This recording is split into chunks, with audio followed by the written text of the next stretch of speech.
The first year of school was tough for Rosemary. Each day came with challenges, whispers behind her back, curious stares, and occasional mean comments. But Rosemary, with the love and encouragement of her parents, refused to give up. "Mommy, today was hard," Rosemary would say on some evenings, her sparkling green eyes filled with sadness. Ada would hug her tightly and remind her, "My darling, hard days make you stronger. You are a shining star, and stars always shine brightest in the dark." Chike would add, "And don't forget, you're not just special, you're smart too. Show them how amazing you are, Rosemary. Soon, they'll see it." Encouraged by her parents, Rosemary began to focus on her studies. She listened to her teachers, worked hard, and slowly started to enjoy learning. Though many children still avoided her, she didn't let it stop her from trying. One sunny day during lunch break, Rosemary sat alone under the big mango tree at the corner of the playground. She was drawing on a piece of paper with the crayons her mother had packed in her bag. "Hi," a cheerful voice said, interrupting her. Rosemary looked up and saw a boy standing in front of her, holding a soccer ball. He had a big smile on his face and kind eyes. "Can I sit here?" he asked. Rosemary hesitated, but then nodded. "Okay." The boy plopped down beside her and looked at her drawing. "Wow, you're really good at this. What's your name?" "Rosemary," she said shyly. "I'm Paul," he said, extending his hand. Rosemary stared at his hand for a moment before shaking it. "Nice to meet you." Paul looked at her and smiled. "Your skin? It's so cool. It sparkles like magic. I've never seen anything like it before." Rosemary blinked in surprise. Most children either avoided her or made rude comments about her skin. But Paul sounded genuinely impressed. "Thank you," she said softly, a small smile forming on her lips. "Do you want to play soccer with me?" Paul asked, holding up his ball. Rosemary shook her head. "I don't know how to play." "I can teach you," Paul said excitedly. "Come on, it'll be fun." From that day, Paul and Rosemary became inseparable. During lunch breaks, they played soccer together or sat under the mango tree, talking and laughing. Paul was kind and protective, always standing up for Rosemary whenever someone tried to make fun of her. One day, a group of boys from their class approached them while they were playing. "Hey, Paul," one of the boys said, sneering.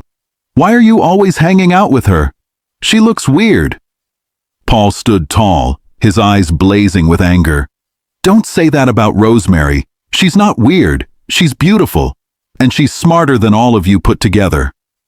The boys exchanged nervous glances before walking away, muttering to themselves. Rosemary looked at Paul with wide eyes. "Thank you," she said. Paul shrugged and grinned. "That's what friends are for." Paul had a habit of bringing small gifts for Rosemary. Sometimes it was a flower he had picked on his way to school. Other times, it was a colorful pencil or a sweet from his lunchbox. One day, he handed her a shiny red ribbon. "This is for you," he said. Rosemary held the ribbon in her hands, her eyes sparkling with joy. "It's so pretty. Thank you, Paul." Paul smiled. "It's because you're pretty too. You should wear it in your hair." Rosemary tied the ribbon around her ponytail, and Paul clapped his hands. "See? It looks perfect." Paul often visited Rosemary's house after school. Ada and Chike were always happy to see him. "Paul, you're such a good boy," Ada said one evening as she served him a plate of jollof rice. "Thank you for being a good friend to Rosemary." "Yes, thank you," Chike added. "It means a lot to us." Paul smiled, his cheeks turning red. "I like being friends with Rosemary. She's the best." Rosemary, sitting beside him, giggled. "You're the best too, Paul." The two children spent hours playing board games and reading books together. Paul's laughter filled the house, bringing warmth and happiness to the Okoro family. Time flew by, and before they knew it, Rosemary and Paul were graduating from primary school. The graduation ceremony was a big event, with parents, teachers, and students all dressed in their best clothes. Rosemary stood out in her sparkling green dress, her radiant skin glowing under the bright sunlight. Many people stared at her, but this time, it wasn't out of curiosity. It was admiration. When it was time to give out awards, Rosemary's name was called multiple times. The award for the most intelligent student goes to Rosemary Okoro, the announcer declared. The crowd erupted in applause as Rosemary walked to the stage to collect her award. Paul cheered the loudest, clapping his hands and shouting, "That's my best friend!" Ada and Cheeky watched from the audience, their hearts swelling with pride. "She's worked so hard," Ada whispered, tears streaming down her face. "She's amazing," Cheek replied, beaming. After the graduation, Rosemary and Paul both enrolled in the same high school. It was a large school with many new faces, but having each other made the transition easier. Rosemary quickly gained a reputation as the smartest student in the school. She excelled in all her subjects and often helped her classmates with their homework. Paul continued to be her biggest supporter. Whenever someone asked him about Rosemary, he would proudly say, "She's my best friend, and she's the smartest and most beautiful person I know." Rosemary, in turn, always thanked Paul for standing by her side. "Paul," she said one day, "I don't know what I'd do without you." Paul grinned. "You'll never have to find out, Rosemary. I'll always be here for you." By the time Rosemary and Paul reached their second year of high school, everyone in the school respected them. Rosemary's intelligence and kindness earned her admiration from both students and teachers, while Paul's loyalty and protective nature made him popular among his peers. Together, they were an unbeatable team, a shining example of friendship, courage, and kindness. And as they continued their journey through high school, Rosemary knew that with Paul by her side, she could face any challenge the world threw her way. Life was going smoothly for the Okoro family. Rosemary was now in SS2 and she was thriving in school. She loved her classes, her teachers, and most importantly, her friends. But among all her friends, Paul remained the closest to her heart. One evening, Cheeky came home looking happier than usual. His smile stretched from ear to ear as he walked into the living room. "Ada, Rosemary, I have great news," he announced, dropping his bag by the door. Ada walked in from the kitchen, wiping her hands on a towel. "What's the news, Cheeky? You're glowing." Rosemary looked up from her homework, curious.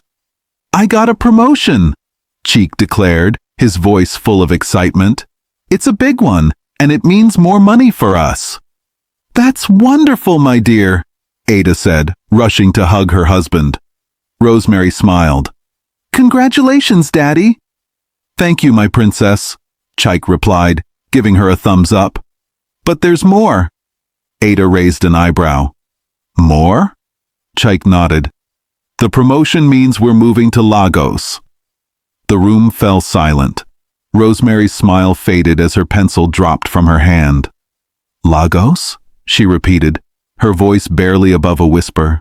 "Yes, Lagos," Cheek said enthusiastically. "It's a great opportunity for us as a family. It's the biggest city in Nigeria, and there will be so many new opportunities for all of us." But Rosemary wasn't excited. Her heart sank at the thought of leaving Ibadan, her school, and most importantly, Paul. That night, Rosemary barely touched her dinner. She pushed her rice around on her plate, her thoughts consumed by the idea of moving to Lagos. "Rosemary, are you okay?" Ada asked gently. "No, Mommy," Rosemary replied, tears welling up in her eyes. "I don't want to leave Ibadan. I don't want to leave my friends. I don't want to leave Paul." Cheek sighed, setting down his fork. "Rosemary, I know this is hard for you, but this move is important for our family.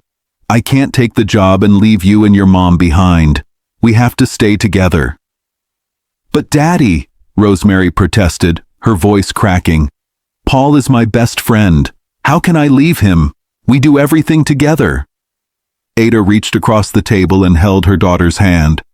My darling, I know this is difficult, but sometimes life takes us in new directions. Paul will always be your friend, no matter where you are. You don't understand, Rosemary cried, running to her room and slamming the door. Later that night, Ada knocked softly on Rosemary's door before entering. She found her daughter curled up on the bed, hugging her teddy bear tightly. Rosemary, Ada said, sitting beside her, I know you're upset, but can we talk? Rosemary nodded slowly, wiping her tears. I know it feels like the end of the world right now, Ada began, stroking her daughter's hair. But moving doesn't mean you'll lose your friends. You and Paul can still talk on the phone, write letters, and even visit each other during the holidays. But it won't be the same, Mommy, Rosemary said softly. Paul is always there for me. What if I don't make any friends in Lagos? Ada smiled. You're a kind, intelligent, and amazing girl, Rosemary. People will see that, just like Paul did. You'll make new friends, and Paul will always be in your heart. Rosemary sniffled. You promise I won't forget him? You'll never forget him, Ada assured her. And he won't forget you, either. The next day at school, Rosemary found Paul during lunch break under their favorite mango tree. He was juggling a soccer ball with his feet when she approached him.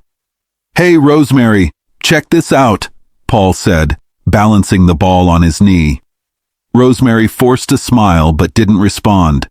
Paul immediately noticed something was wrong. What's going on? Are you okay? Rosemary sat down on the grass and sighed. Paul, I have something to tell you. Paul sat beside her, concern written all over his face. What is it? My dad got a promotion, Rosemary began. And we're moving to Lagos. Paul froze, the soccer ball rolling away unnoticed. Lagos? But when? In a few weeks, Rosemary said, her voice trembling. Paul looked down, his usual cheerful expression replaced by sadness. You're really leaving? Rosemary nodded, tears streaming down her face. I don't want to go, Paul. I begged my parents, but they said I have to. Paul was silent for a moment before he reached for her hand. Hey, don't cry, Rosemary. We'll still be friends, okay? No matter what. Promise? Rosemary asked, her voice shaky. I promise, Paul said firmly. We'll talk on the phone, and I'll come visit you. And when you come to Ibadan, you can stay at my house. Rosemary managed a small smile. You really mean that? Of course I do, Paul said. You're my best friend, Rosemary. Nothing will change that. The days leading up to the move were filled with packing and goodbyes. Rosemary's classmates organized a small farewell party for her at school. They brought snacks and handmade cards, each one filled with kind words and good wishes. You're going to do great in Lagos, one girl said, handing Rosemary a card decorated with glitter. Thank you, Rosemary replied, trying to keep her emotions in check. Paul gave her a small box wrapped in colorful paper. This is for you, he said shyly. Rosemary opened the box to find a bracelet made of tiny beads in all the colors of the rainbow.